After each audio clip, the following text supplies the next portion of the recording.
Salut, alors dans cet épisode, je vais te donner vraiment des conseils très importants pour te protéger face à quelqu'un de violent, à une personne qui veut t'agresser physiquement.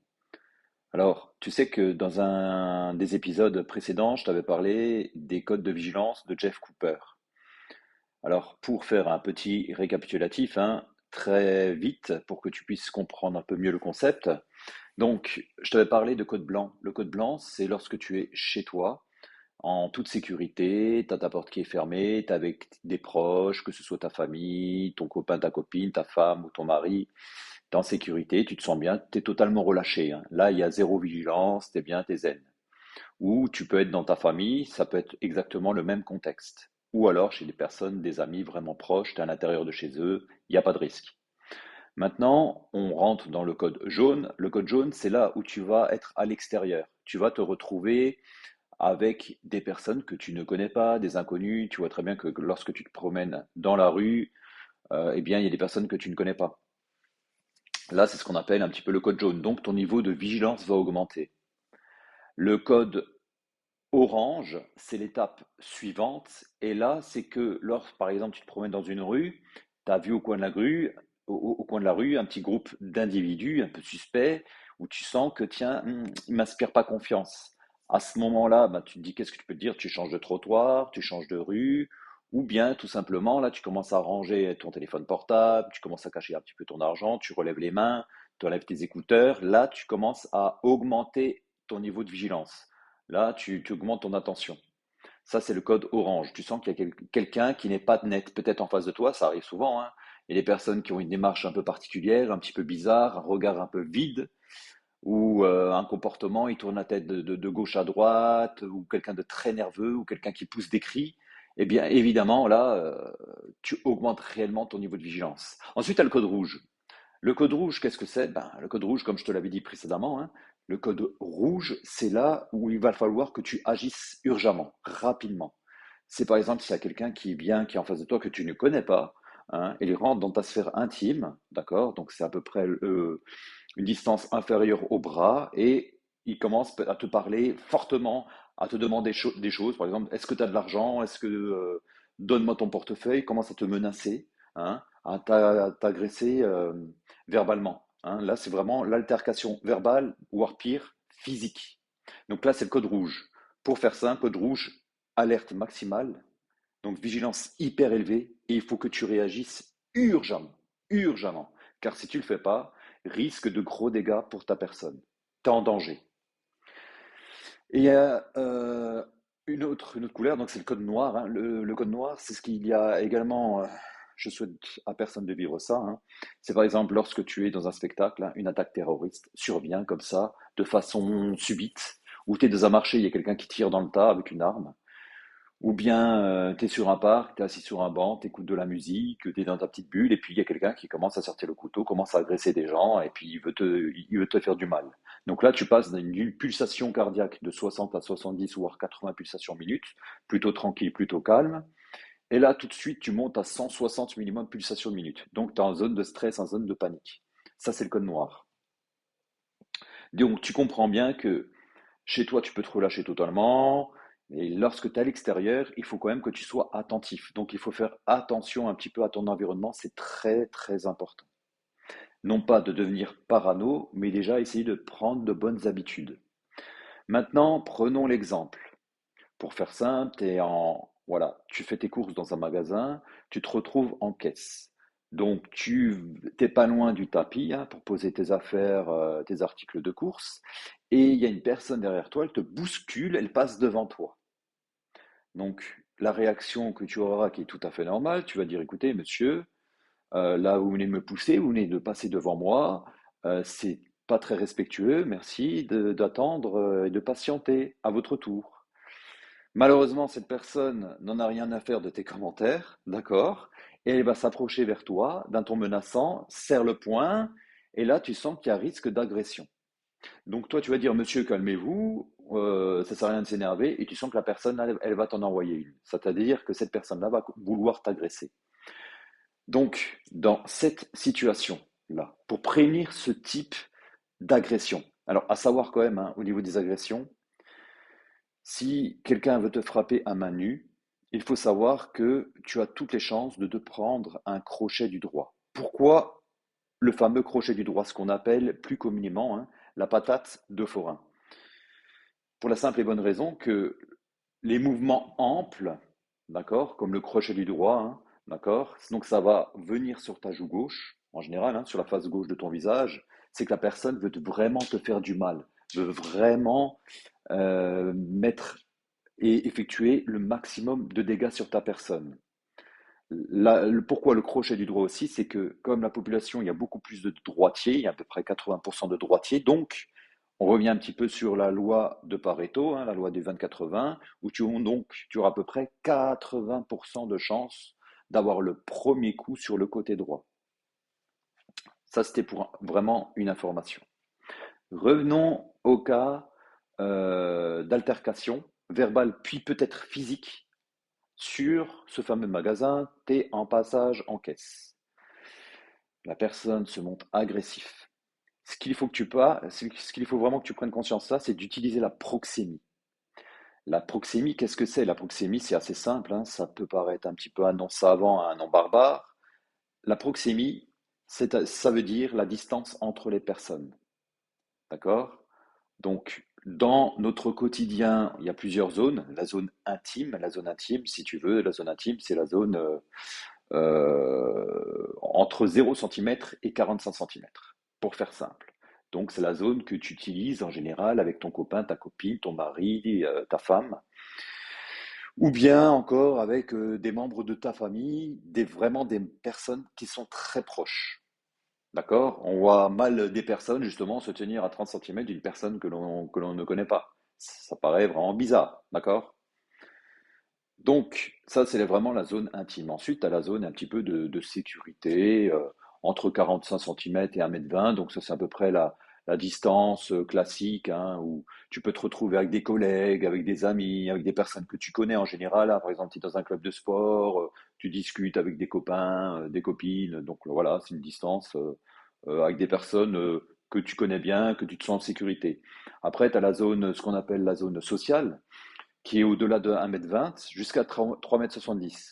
Donc cette zone, c'est un petit peu la zone sociale, c'est-à-dire qu'il y a quelqu'un qui t'arrête dans la rue pour te demander l'heure. D'accord? Donc forcément, tu laisses une petite distance, une bonne distance de bras par rapport à cette personne. Elle ne rentre pas dans ta sphère intime, donc tu commences à discuter avec elle, elle veut peut-être un renseignement, donc tu lui expliques des choses. Ça, c'est ce qu'on appelle la zone sociale, avec des personnes que tu ne connais pas bien, ou que tu ne connais pas du tout. Et puis, tu as la zone publique qui correspond à peu près à une distance de 3,70 m. Donc, cette distance-là, c'est assez simple. C'est une distance, par exemple, où tu fais une petite conférence, tu fais un petit meeting, tu fais une petite réunion, tu parles devant un groupe de personnes. Donc, tu vois que ça, c'est vraiment la zone publique. D'accord? D'ailleurs, il n'y a pas très longtemps, dans les informations que j'avais vues aux États-Unis, au tribunal, par exemple, tu vois qu'il y a une personne qui s'est fait donc condamner par une juge aux États-Unis. Et donc tu vois que là, il y avait vraiment une zone publique, d'accord, puisqu'il y avait une distance à peu près de plus de 3 mètres. Ça n'a quand même pas empêché la personne à foncer sur la juge et à faire un grand saut vers elle pour essayer de l'atteindre et essayer de lui faire du mal. Donc, mais quand même, en général, tu as vraiment, en zone publique, tu as le temps de venir voir la personne. Si tu es un petit peu attentif à ton environnement, en général, en zone publique, tu es plutôt protégé, tu es plutôt en sécurité. D'accord? Même si parfois il y a des exceptions, donc il ne faut pas que tu sois dans ta bulle et que tu penses à autre chose. Donc pourquoi est-ce que je te dis que la proxémie, elle, peut t'aider? Peut vraiment t'aider dans une situation, par exemple, justement, on retourne à notre magasin, à notre passage en caisse, avec l'individu qui est un petit peu bousculé, tu sens que la personne est vraiment nerveuse, elle a un problème, elle est énervée, peut-être elle a passé une sale journée, et il ne faut pas trop lui parler, car cette personne est impulsive, peut vite vraiment monter dans les tours. D'accord? Eh bien, la proxémie, justement, quand tu vois une personne en face de toi qui a un comportement inhabituel, anormal ou qui se montre agressif, ce qu'il ne faut surtout pas faire, c'est d'être en zone intime. C'est-à-dire que souvent, tu vois bien, les personnes qui sont agressifs vont vouloir en découdre avec toi et vont se rapprocher et rentrer dans ta zone, dans ta sphère intime. Maintenant, pour savoir ce que c'est la sphère intime, ta sphère de protection, c'est assez simple. Si tu tends les deux bras, d'accord, et tu mets la pointe des doigts, imagine que ça fait un cercle. Donc tu peux tourner en tendant les bras vraiment à l'horizontale et tu fais un cercle, donc sur 360 degrés. Ça, c'est ce qu'on appelle ta sphère de sécurité. Et en aucun cas, je répète bien, en aucun cas, tu dois laisser une personne agressive ou avec un comportement anormal pénétrer justement dans cette zone de sécurité. Si la personne s'avance vers toi d'une façon inhabituelle, brutale, par exemple, justement, cette fameuse personne qui t'a dépassé en caisse, qui se montre agressive, tout de suite, tu vas prendre ta distance et tu vas mettre ton bras en opposition. Ça, c'est la première chose que tu dois faire. Parce que si tu laisses rentrer cette personne-là, donc tu veux montrer à cette personne que tu n'as pas peur. Tu peux coller poitrine-poitrine, tête-tête. Malheureusement, si tu fais ça, si cette personne attend un crochet, peu importe le coup de tête, coup de poing, claque, ce que tu veux, tu vas te prendre le coup. Tu n'as aucune chance de parer la frappe. Je répète, hein, tu n'as aucune chance de parer ta frappe. Si tu as 30 cm, 30 cm, 40 cm de cette personne, elle t'envoie un coup, tu vas te le prendre en pleine tête. Et tu risques, justement, suite à ça, peut-être d'être KO, peut-être d'être blessé, peut-être de perdre tous tes moyens, ou peut-être perdre ton sang-froid et de faire quelque chose que tu vas regretter toute ta vie. Parce qu'il ne faut pas oublier que même si tu arrives à neutraliser cette personne, tu risques peut-être de la blesser. Et quoi qu'il arrive, même si tu es dans ton bon droit, même si tu as respecté le cadre de la légitime défense, eh bien, tu devras aller au tribunal, tu devras payer des frais d'avocat. Quoi qu'il arrive, tu seras perdant. Donc c'est pour ça que c'est très très important que lorsque tu sens pas quelqu'un, c'est d'utiliser la proximité à ton avantage, ta sphère de sécurité. La personne est agressive, ce que tu peux faire en priorité, c'est déjà de monter tes mains face à cette personne. Si la personne vient vers toi, tu recules d'un pas et tu tends tes bras vers cette personne. Et tu ouvres la paume de tes mains et tu essaies de trouver une paix d'apaisement. C'est ce qu'on appelle de parler un petit peu à l'italienne, d'accord? Où tu vois un petit peu les Italiens gesticulent énormément avec les mains lorsqu'ils parlent, tu peux faire exactement la même chose. Donc là, il faut vraiment que tu parles à l'italienne et que tu essayes de tempérer justement la personne qui est en face. Alors je sais que c'est dur. Je sais que il y en a des personnes qui vont dire oui, mais moi, si le mec il me manque de respect, il me bouscule, il passe devant mon quai, je vais surtout pas me laisser faire. Cette personne-là, je vais m'imposer et ainsi de suite. Alors tu peux le faire, tu peux essayer de le faire comprendre verbalement, mais si la personne ne veut pas, et si la personne ne veut rien savoir, et tu sens que peut-être cette personne-là, je sais pas, elle est dans un mauvais jour, peut-être que cette personne elle s'est fait virer, peut-être que cette personne-là, voilà, elle s'est fait quitter peut-être par son compagnon, son copain et ainsi de suite. Elle est vraiment pas dans son bon jour, et cette personne-là, peut-être elle est impulsive, ou cette personne peut avoir des troubles de comportement, ou encore avoir pris des stupéfiants, ou être sous l'effet de l'alcool. Donc, si tu sens que cette personne a vraiment un comportement inhabituel, ça sert à rien d'aller à la confrontation physique. Même si tu es dans tes bons droits, tu vas dire, attends, moi je suis dans mon droit, je ne vais pas me laisser faire, je vais la prendre, je vais la jeter, je vais la bousculer vers l'arrière. Mais en faisant ça, tu ne sais pas la réaction de la personne. Cette personne-là peut justement foncer vers toi et elle voudra en découdre. Donc, soit, essaie de penser vraiment à ça, hein. C'est très, très important. Donc, la première chose que tu dois faire, tu prends ta distance de sécurité, tu mets les mains en avant et tu essayes de tempérer la personne. Ça, c'est la priorité des priorités. Si vraiment tu ne le sens pas, la meilleure défense, d'accord, pour sauvegarder ton intégrité, c'est la fuite, c'est de partir. Il n'y a pas de honte, hein, c'est vraiment, tu laisses l'ego de ton côté, hein. Ça sert à rien de jouer le héros, hein, et te retrouver au cimetière après, d'accord? Ou tu veux jouer le héros et il se passe quelque chose de mal, peut-être tu vas gagner le combat, tu vas blesser la personne et derrière tu devras en rendre compte au juge, d'accord, devant un tribunal. Et ce qui en résultera peut-être, c'est la prison. Donc attention à toi, ou alors des dommages et intérêts. Donc attention à toi, ton objectif. T'as rien demandé à personne. Tu es venu dans ce magasin justement pour faire tes courses et rentrer chez toi de façon sain et sauf. D'accord? En toute tranquillité d'esprit. Tu sens que la personne n'est pas normale. Tu parlementes avec la personne. Elle veut passer, très bien, tu la laisses passer. Ça n'empêchera pas d'après d'aller voir, par exemple, un agent de sécurité du magasin et de te plaindre justement par rapport à ça. D'accord? De plus, ça n'empêche pas peut-être de te rendre à l'accueil du magasin, de te dire, écoutez, il y a eu un comportement déplacé, ou de dire à la caissière une fois que cette personne est partie, si c'est inadmissible, parce que dans les magasins, il y a quand même des caméras.